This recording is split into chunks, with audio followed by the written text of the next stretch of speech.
12월 29일 수요일 김유정의 톡톡 동안입니다. 포항환경운동연합이 2021 포항의 10대 환경 뉴스를 선정해 발표했습니다. 어떤 환경 이슈들이 있었는지 짚어보죠. 포항환경운동연합 정침귀 사무국장 만나봅니다. 안녕하세요. 예, 안녕하십니까. 네, 포항환경운동연합에서 올 한 해 포항 환경 뉴스를 선정했네요. 네, 매년 연말이면 저희도 지난 한 해 동안의 활동을 돌아보면서 환경 뉴스를 선정합니다. 네. 올해도 그 사안의 중요성이나 사회적 파장이나 시민의 관심 그리고 저희 활동 등을 고려해서 선정을 했는데요. 저희 단체 입장에서 다시 한번 지역의 이러한 환경과 시민의 삶을 돌아보고 또 향후 활동의 방향과 과제를 고민하는 계기가 됩니다. 네. 하나씩 살펴보겠습니다. 우선 포스코 공해 문제가 선정됐네요.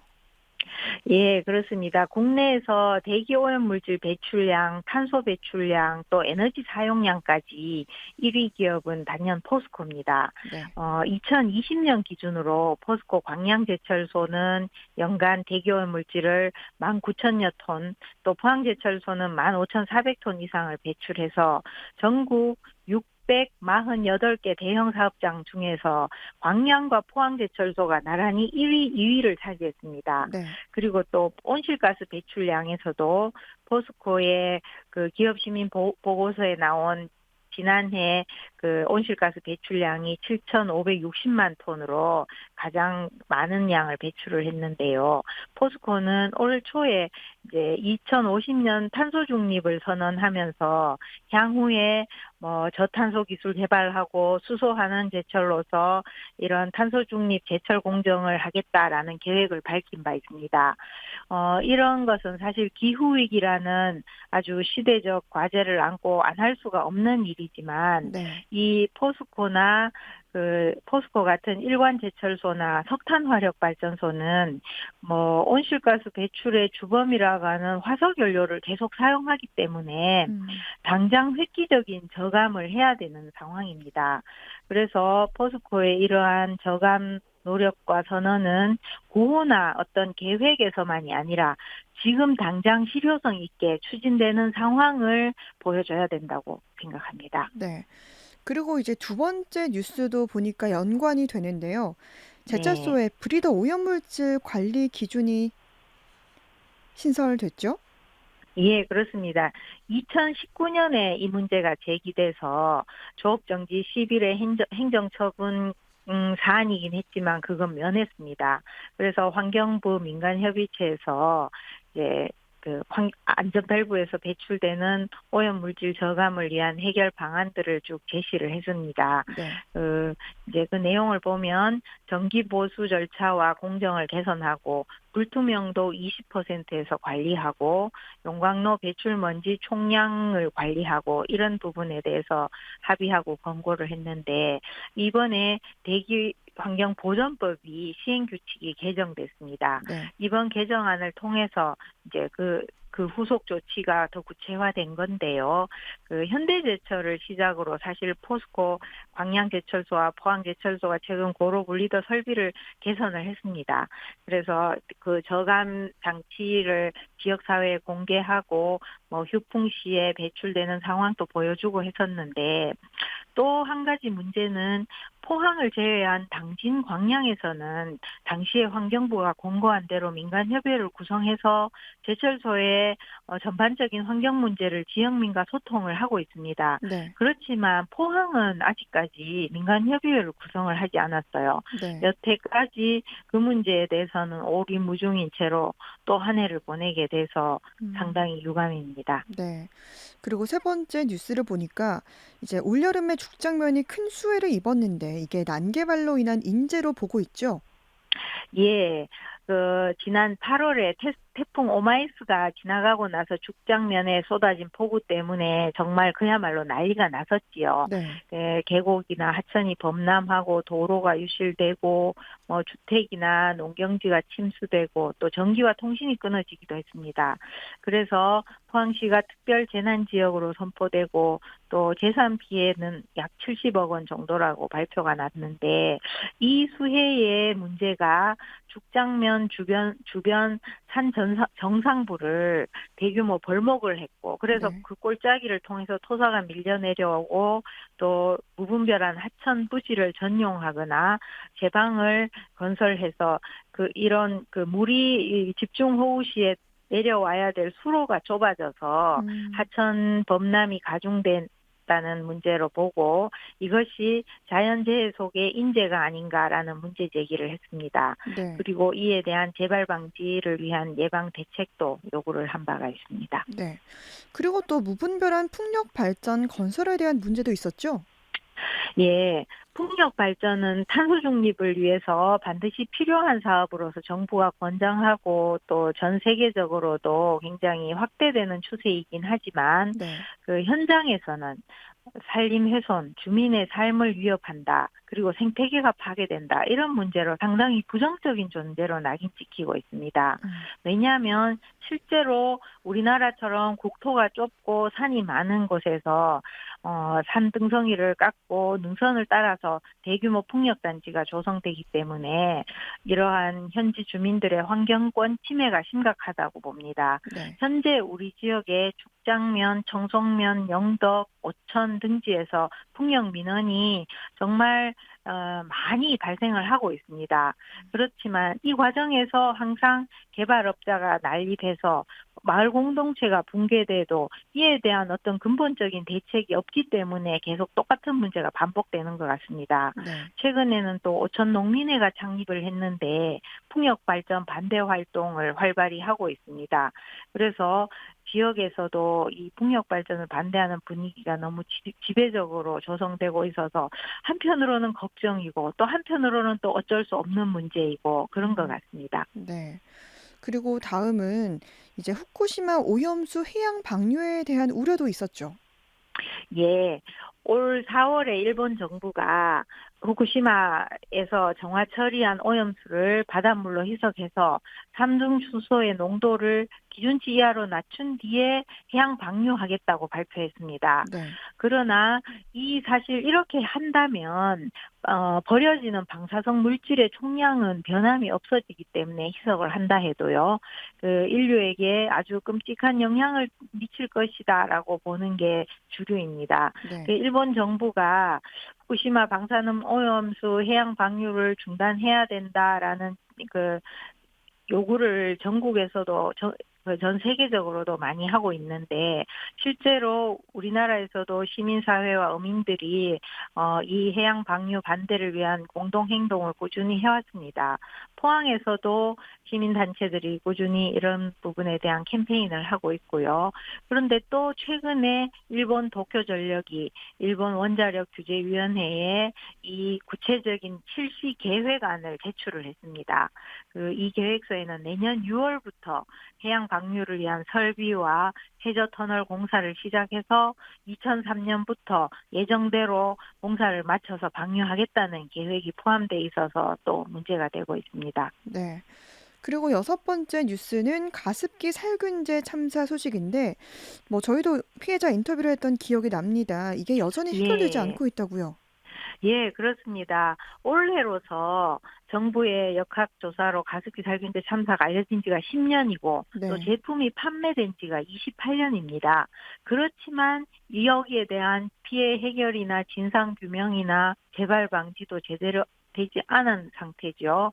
근데 올 초에 또 1월에 SK, 애경, 이마트 등 가습기 살균제 가해 기업의 1심 무죄 판결을 받아서 피해자들이 법적 배상을 받을 희망이 꺾여버렸습니다. 그리고 이후에 항소심 재판이 진행 중인데요.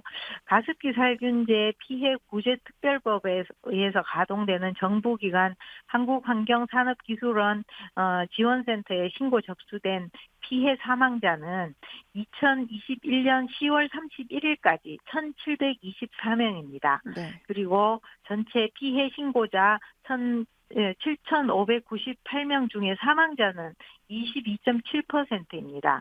그 신고자 중에 10명, 신고자 10명을 기준으로 2명이나 3명이 사망자로 보고 있습니다. 네. 그리고 이 피해는 사실 지역의 인구에 비례하기 때문에 경북에서는 우리 포항 지역이 피해자가 가장 많은 걸로 나타났습니다. 네. 그리고 일곱 번째는 포항시 에너지 전환조례 제정 소식이네요.